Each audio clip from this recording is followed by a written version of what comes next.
The Vatican has led the Western world to believe that Sunday is the same holy day revered in the Bible. The Sabbath, Saturday, is the correct day, and there is not one verse in the Bible that backs Sunday keeping. Sunday is a creation of the offshoot of the Christianity that became the Roman Catholic Church. After all ideologies, nations and religions that challenged the Pope's power are neutralized, the Vatican will work through the United States to enforce a worldwide Sunday law. It's the beginning of a new world order religion. Hindus, Muslims, Buddhists, Jews, New Age, Baha'is, atheists, and Sunday-keeping Protestants will all keep Sunday, which will be enforced by the state by fine, imprisonment, and even death. This act acknowledges the Pope to be the supreme ruler of earth. Before this happens, the world will be warned with a three angels' message. And I saw another angel fly in the midst of heaven, having the everlasting gospel to preach unto them that dwell on the earth, and to every nation, and kindred, and tongue, and people, saying with a loud voice, Fear God, and give glory to him, for the hour of his judgment is come, and worship him that made heaven, and earth, and the sea, and the fountains of waters. And there followed another angel, saying, Babylon is fallen, that great city, because she made all nations drink of the wine of the wrath of her fornication. And the third angel followed them, saying with a loud voice, If any man worship the beast in his image, and receive his mark in his forehead, or in his hand, the same shall drink of the wine of the wrath of God, which is poured out without mixture into the cup of his indignation, and he shall be tormented with fire and brimstone in the presence of the holy angels, and in the presence of the Lamb. And the smoke of their torment ascendeth up for ever and ever, and they have no rest day or night who worship the beast in his image, and whosoever receiveth the mark of his name. Revelation chapter 14 verses 6 to 7 proclaim that there is only one living God, and he alone deserves our worship, not only for the creation of our planet and our wonderfully designed bodies, but for giving the human race the gift of eternal life, paying for the iniquity of our transgressions, being nailed to the cross. Revelation chapter 14 verse 8. The book of Revelation uses symbols to explain prophecy. The symbolic use of Babylon depicts the Vatican in Rome, which has disseminated her pagan doctrines with a Christian veneer. Apostle Peter even described Rome as the new Babylon. 1 Peter chapter 5 verse 13. The church that is at Babylon, elected together with you, saluteth you, and so doth Marcus my son. Ancient Babylon was a polytheistic religion including the worship of a sun god, which practiced on Sunday. The pure gospel was perverted, and the Roman Catholic Church was the result. Apostle Paul warned of this apostasy, 2 Thessalonians chapter 2 verses 7 to 9. For the mystery of iniquity doth already work, only he who now letteth will let, until he be taken out of the way. Apostle Paul explained that error was creeping into the church, and that when the Western Roman Empire came to its end, the papacy would take its place, and the Pope would arise. Roman Catholicism is simply a mixture of Christianity and paganism. The same polytheistic religion of Babylon exists today within the walls of every Catholic church. The veneration of saints, which simply replaced the many Babylonian gods. Babylonian Semiramis, who became Mary, and the worship of a sun god, are all inventions of ancient Babylon. Even the statue of Peter is actually the pagan god Jupiter, that was removed from the Pantheon in Rome and placed in St. Peter's Basilica. The Babylonian god Utu or Shamash became Sol Invictus in the Roman Empire, worshipped as the sun god on Sunday, Dies Solis, the day of sun. Revelation chapter 17 verse 5. And upon her forehead was a name written, Mystery, Babylon the Great, the mother of harlots and abominations of the earth. Mystery Babylon can be understood in this dictionary definition. Mysteries, the secret rites of Greek and Roman pagan religion, or of any ancient or tribal religion, to which only initiates are admitted. The practices, skills, or law peculiar to a particular trade or activity, and regarded as baffling to those without specialized knowledge. Revelation chapter 17, verses 5, explains that this mystery religion appears in the guise of Christianity, but really is Babylonian paganism, understood by high-ranking cardinals and Jesuits. Mother of harlots means that the Roman Catholic Church has harlot daughters, and these unfaithful offspring have been seduced by Babylonian doctrine. Sunday-keeping Protestants came out of the Mother Roman Catholic Church during the Reformation and clung to Sunday worship. Interesting enough is that the Vatican minted coins depicting herself, just as the Bible predicts. Revelation chapter 17 verse 4.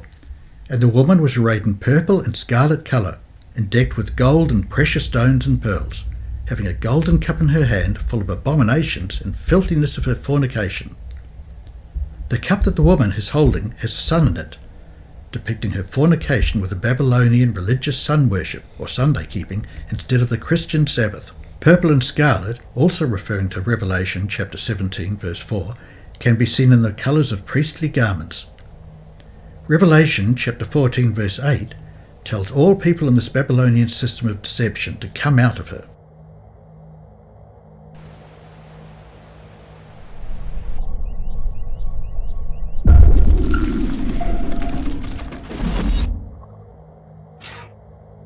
Revelation chapter 14 verse 9.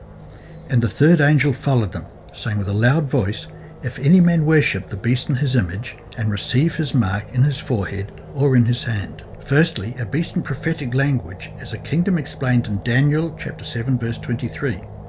Since we have established the papacy as this beast, what is her mark? Sunday is our mark or authority. The church is above the Bible, and this transference of Sabbath observance is proof of that fact. The Catholic Record of London, Ontario, September the 1st, 1923. The Sunday is purely a creation of the Catholic Church. American Catholic Quarterly Review, January 1883. Sunday is the law of the Catholic Church alone. American Sentinel Catholic, June 1893. The Fourth Commandment, Exodus chapter 20, verse 8. Remember the Sabbath day, to keep it holy. Even after the death and resurrection of Christ, the apostles kept the Sabbath, Saturday, and taught and founded all churches with the inclusion of the Fourth Commandment. The early churches, which included Gentiles in the region of Galatia, Corinth, Thessalonica and Rome, all kept Saturday as the Sabbath. Roman Emperor Constantine claimed that he had seen a vision with a cross in the sky with the writing In hoc signo vinces, translating to In this sign you will conquer. Constantine made a nominal conversion to Christianity, and under the influence of his apostate flatterer, the Bishop of Caesarea, named Eusebius, Constantine made a stately decree enforcing the change of the Sabbath day from Saturday to Sunday, amalgamating paganism and Christianity. Both pagans and Christians seem to be united in a shrewd political move, but at the cost of the Fourth Commandment. Remember to keep the Sabbath day holy. Under the enforcement of the state, many Christians compromised. This act was the beginning of mainstream Christianity keeping Sunday that has passed on through many generations. The Jesuit insignia, IHS, is said to be the Latinized version of Jesus in Greek. But Catholicism as a mystery religion has exoteric and esoteric meanings, like the inverted cross, Jupiter as Peter, and IHS as a Jesuit insignia, which are all well known by the inner circle of initiates. The IHS insignia includes a cross and 3 nails representing a V, which translates to In hoc signo vinces, in this sign you will conquer, with a sunburst. Ignatius Loyola, the founder of the Jesuits, had ambitious plans of conquering the world, using his illustrious order to bring absolute power back to Rome. The coat of arms for Jesuit Pope Francis has the Jesuit insignia on it as well, and is prophesied that the Vatican will conquer in this sign of the cross and the sun, but only for a very short space of time until God's wrath comes upon them. The blazing sun in the IHS represents pagan Sunday worship, which is demonstrated in the monstrance. Revelation chapter 14 verse 9 tells us of a beast which is the Vatican and image, simply meaning a copy or replica. If any man worship the beast in his image and receive his mark in his forehead or in his hand, the image of the beast simply means a replica of Rome. The United States, with all its Roman architecture, will enforce Rome's spurious Sabbath of Sunday. Apostate American Protestantism will be foremost in leading the charge of this breach of the US Constitution. The First Amendment guarantees freedoms concerning religion, expression, assembly, and the right to petition. It forbids Congress from both promoting one religion over others and also restricting an individual's religious practices. Revelation chapter 14 verse 9. If any man worship the beast in his image and receive his mark in his forehead or in his hand. Here the forehead symbolizes the seat of morals and choice by honouring Sunday as the Sabbath, and the hand signifies that by actions they will observe Sunday, not engaging in any work keeping the day holy. In Europe, Sunday is being marketed by the Jesuits using the European Sunday Alliance as a front, being a family day of rest. So individuals who receive the mark in the hand may be motivated by penalties that the state enforces or on the premise that Sunday be a family day of rest. Revelation chapter 13 verse 16. And he causeth all, both small and great, rich and poor, free and bond, to receive a mark in their right hand or in their foreheads. Revelation chapter 13 verse 17. And that no man might buy or sell, save he that had the mark, or the name of the beast, or the number of his name. With the rapid development of technology, the implementation of the mark of the beast will be effortless, thwarting any buying or selling by those who resist the mark. Many think the RFID chip is the mark of the beast, but that does not fit the mark of the beast prophecy, though it is possible that it could be used to restrict the buy or sell. But there are other technologies that are more practical than the RFID chip. Karin Linder stocks up on supplies at the supermarket, but Karin, like most people here in Sweden, won't be paying with cash when she gets to the checkout. I personally never use cash. As you see here, I'm shopping. I use my scanner. When I check out, I'll use my credit card, and my banking I do on my iPhone. So that's it. I don't need any cash.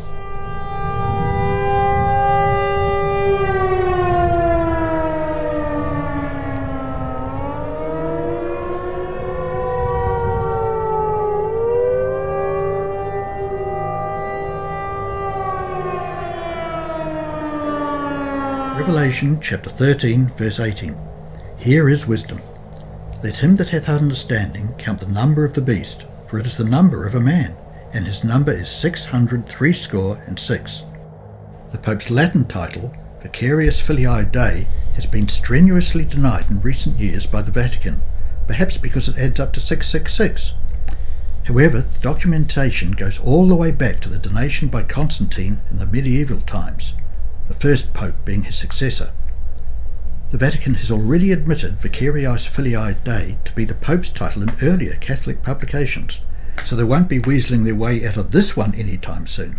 The letters inscribed in the Pope's mitre are these: Vicarius Filii Dei, which is the Latin for Vicar of the Son of God, our Sunday visitor, April the 18th, 1915. Amazingly enough is that Vicarius Filii Dei adds up to 666 in Latin, Greek and Hebrew. Daniel chapter 7 verse 25. And he shall speak great words against the Most High, and shall wear out the saints of the Most High, and think to change times and laws. And they shall be given into his hand until a time and times and the dividing of time. Daniel chapter 7 verse 25 speaks of the saints being persecuted for 1260 years by the Catholic Church, using the prophetic day year principle. Daniel chapter 7 verse 25 predicts that the Pope will change God's law, which happened with the change of the fourth commandment expanding Constantine's civil decree, the Sabbath from Saturday to Sunday. One of the biggest misconceptions is that Sunday is the seventh day of the week, when in fact the seventh day is Saturday. One only needs to look on your mobile phone or calendar to see which comes first, or just look it up on the internet. Sunday is in fact the first day of the week. Revelation chapter 7:25 also predicts that the Pope will change times. That happened as well. The Gregorian calendar, also called the Western calendar and the Christian calendar, is internationally the most widely used civil calendar. It is named for Pope Gregory XIII, who introduced it in 1582. Revelation chapter 13 verse 15. And he had power to give life unto the image of the beast, that the image of the beast should both speak, and cause that as many as would not worship the image of the beast should be killed. This simply states that the Vatican gives power unto the image of the beast, which is the United States of America in the form of apostate Sunday-keeping Protestantism, to persecute anyone opposed to the New World Order. Venerable Day of the Sun. Revelation chapter 14 verse 10. The same shall drink of the wine of the wrath of God, which is poured out without mixture into the cup of his indignation, and he shall be tormented with fire and brimstone in the presence of the holy angels, and in the presence of the Lamb. Revelation chapter 14 verse 11. And the smoke of their torment ascendeth up for ever and ever, and they have no rest day or night, who worship the beast in his image, and whosoever receiveth the mark of his name. Revelation chapter 20 verse 4. And I saw thrones, and they sat upon them, and judgment was given unto them. And I saw the souls of them that were beheaded for the witness of Jesus, and for the word of God, and which had not worshipped the beast, neither his image, neither had received his mark on their foreheads or in their hands, and they lived and reigned with Christ 1,000 years. In recent times, the drugs used for state executions have not always been readily available, and it is probable that the guillotine which Revelation chapter 20 verse 4 describes will make a comeback. Roman Catholic Clarence Thomas I believes that the Constitution left religion to the states, that the First Amendment's prohibition against Congress's enacting laws on the establishment of religion was intended to protect the right of states to do as they please. It is evident Clarence Thomas is Vatican coadjutor. The intent and motive of his views is so that states in America enact blue laws that are already on the book of some US states. Blue laws are laws designed to enforce religious standards, such as the institution of Sunday keeping. The book of Daniel, chapter 2, gives a prophetic outline of kingdoms that will reign on earth. Daniel 2:31-35. Thou, O king, sawest, and behold, a great image. This great image, whose brightness was excellent, stood before thee, and the form thereof was terrible. This image's head was of fine gold, his breast and his arms of silver, his belly and his thighs of brass, his legs of iron, his feet part of iron and part of clay. Thou sawest till that a stone was cut off without hands, which smote the image upon his feet that were of iron and clay, and brake them to pieces. Then was the iron, the clay, the brass, the silver, and the gold broken to pieces together, and became like the chaff of the summer threshing floors. And the wind carried them away, so that no place was found for them, and the stone that smote the image became a great mountain, and filled the whole earth. The head of gold represents the kingdom of Babylon. The chest and arms of silver represent the kingdom of the Medes and Persians. His belly and thighs of brass represent the kingdom of ancient Greece. The legs of iron represent the Roman Empire, and the feet of iron and clay represent the mingling of churchcraft and statecraft. Legislating the spurious Sunday is the Sabbath influenced by the papacy, which is simply a continuation of the Roman Empire represented by the iron. The stone that smote the feet of the image is the second coming of Jesus Christ, and the mountain is the kingdom which God will set up that lasts forever. A mountain represents a kingdom, authority, or rule. Psalm 30 verse 7, Isaiah 2 verse 2, Daniel 44 and 45, Revelation 17 verses 9 to 11. The metals on the statue of Nebuchadnezzar could also be said to represent facets of the last empire, the New World Order, the amalgamation of philosophies and ideologies of each kingdom. Babylonian sun worship, the Medes and Persians represent irreversible decrees as well as worship of a sun god. Greece represents democracy, human reasoning through philosophy, including evolution through Aristotle, as well as communism via Plato. Rome represents persecution, sun worship, and structure of the Roman Empire as a model of the New World Order. All these characteristics will be interwoven in the last empire. Revelation chapter 17 verses 12 to 13. And the 10 horns which thou sawest are 10 kings, which have received no kingdom as yet, but receive power as kings 1 hour with the beast. These have one mind, and shall give their power and strength unto the beast. Revelation chapter 17 verse 12 states that 10 kings will arise that will give power to the Vatican for a short space of time before the coming of Jesus Christ. We can see that trading blocs like GAFTA, NAFTA, and the European Union are rising throughout the world, and it is possible that these 10 kings represent the leaders of those unions that will give power to the Pope. On the 17th of September 1973, the Club of Rome published a report entitled The Regionalised and Adaptive Model of the Global World System, which was authored by Eduard Pestel and Mihajlo Mesarovic. The report revealed the club's intention to divide the world into 10 economic political regions called kingdoms, which would unite the entire world under a common leadership. These regions are North America, Western Europe, Japan, Australia and South Africa, Eastern Europe, Latin America, North Africa and the Middle East, Main Africa, South and Southeast Asia, South and Southeast Asia, Centrally Planned Asia. As we speak, there are 10 economical world regions: NAFTA, the North American Free Trade Association; SAFTA, South Asian Free Trade Area; AFTA, ASEAN Free Trade Area; CEFTA, Central European Free Trade Agreement; CISFTA, 8 CIS member states; CAMESA, Common Market for Eastern and Southern Africa, GAFTA, Greater Arab Free Trade Area, GCC, Cooperation Council for the Arab States of the Gulf, CICA, Central American Integration System, TPP, Trans-Pacific Partnership. These blocks might be adjusted and fine-tuned somewhat, but the Bible states that 10 kings will arise and give power unto the beast. These trading blocks give a basic outline, but by no means the final representation of the 10 kings.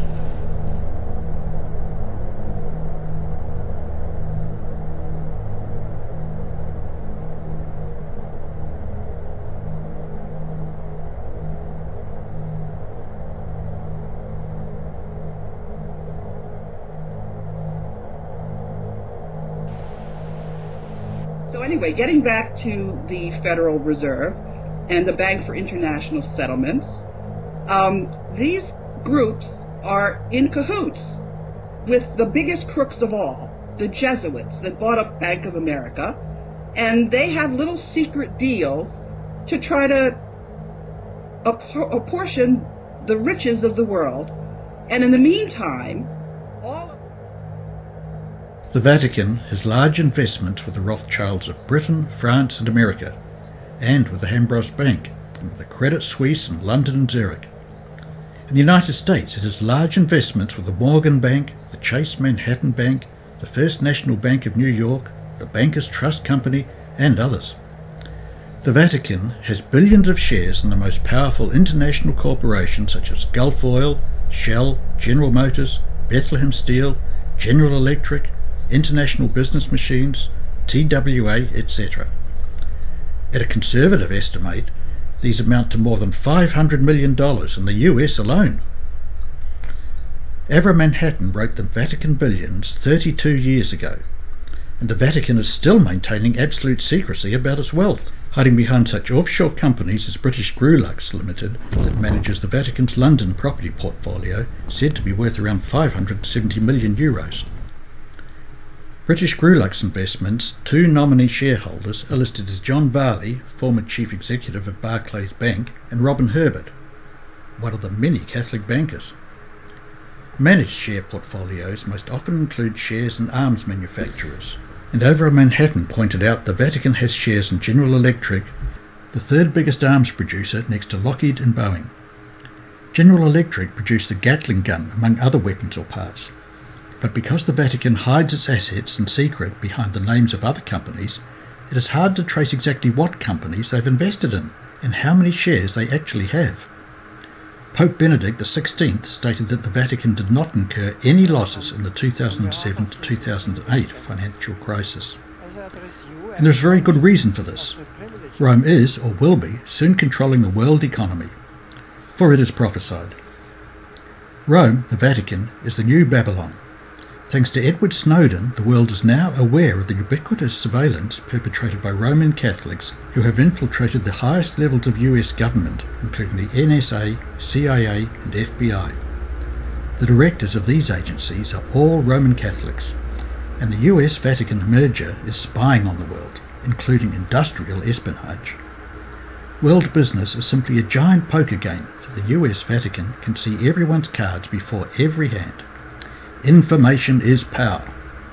And the NSA, CIA and FBI have all the information at their fingertips, passing the info to their chosen cronies. Not only industrial espionage, but the Vatican has knowledge of United States foreign policy as well, even before it happens from intelligence agencies and such US elite outposts such as Council on Foreign Relations and the Bilderberg Group, of which one of the founders was a crypto Jesuit, Joseph Ratzinger. The Vatican uses proxies like Goldman Sachs. Jesuits love using Jews as fronts, such as the Rothschilds, and the long list of other Jewish bankers, including Federal Reserve chairmen such as Greenspan, Bernanke, and Janet Yellen, in the same ingenious way that the Protocols of Zion document was used to take the heat off the Jesuits and onto the Jews, so are the Jesuits hiding behind the Jewish bankers as ultimately all roads lead to Rome. Revelation chapter 18 describes Rome as the head of the world economy after the 10 kings give power onto the beast, the Pope, in prophecy. The symbolism used is very simple. Ships represent economic might, chariots would represent automobiles, trucks, trains and the like. As it also mentions slaves, the business of human trafficking will increase until the second advent of Christ. Slavery experts believe that there is nowhere in the world where people are legally shackled, beaten and sold as if they were property. But the ILO's report 2012 Global Estimate of Forced Labour estimates that already 20.9 million people are victims of forced labour. Revelation chapter 18 verses 10 to 19. Standing afar off for the fear of her torment, saying, Alas, alas, that great city Babylon, that mighty city, for in 1 hour is thy judgment come. And the merchants of the earth shall weep and mourn over her, for no man buyeth their merchandise any more. The merchandise of gold and silver and precious stones, and of pearls and fine linen, and purple and scarlet, and all thine wood, and all manner vessels of ivory, and all manner vessels of most precious wood, and of brass, and iron, and marble, and cinnamon, and odours, and ointments, and frankincense, and wine, and oil, and fine flour, and wheat, and beasts, and sheep, and horses, and chariots, and slaves, and souls of men. And the fruits that thy soul lusted after are departed from thee, and all things which were dainty and goodly are departed from thee, and thou shalt find them no more at all.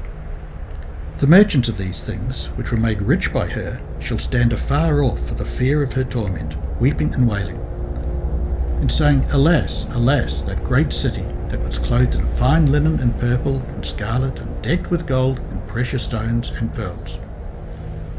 For in 1 hour so great riches is come to naught, and every shipmaster, and all the company in ships, and sailors, and as many as trade by sea, stood afar off, and cried when they saw the smoke of her burning, saying, What city is like unto this great city?